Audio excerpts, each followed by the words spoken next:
Canada's federal government has not been presented with any private sector proposal to build a new crude pipeline to the Pacific coast, the country's natural resources minister Tim Hodgson said on Friday.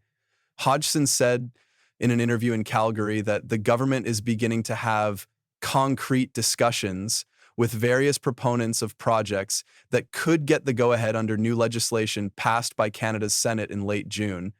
The legislation aims to fast-track approval for natural resource and infrastructure projects, part of a campaign promise by Prime Minister Mark Carney to transform Canada's economy in the face of U.S. tariffs.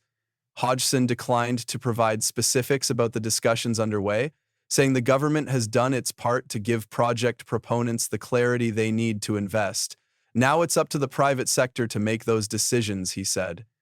Alberta Premier Danielle Smith said in June the province is working to present the federal government with a proponent and route for a potential new crude pipeline from Alberta to the port of Prince Rupert in British Columbia. Smith said the pipeline would be built in tandem with the Pathways Alliance carbon capture and storage project. Canada is trying to diversify oil exports to be less reliant on the United States, but has struggled to find private companies willing to build a pipeline.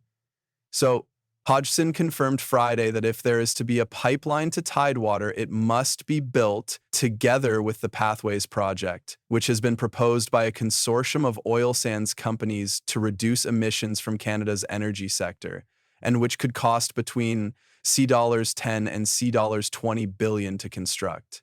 In recent years, major Canadian oil pipelines have faced years of regulatory delay and legal challenges, leading to cancellations for some projects and spiraling costs for others, like the Trans Mountain expansion.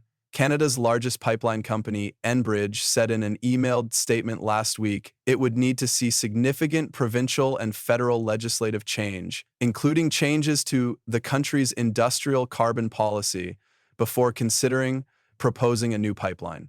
Hodgson declined to say whether the government would consider changing or eliminating some of its existing environmental and regulatory policies in order to encourage a pipeline proposal,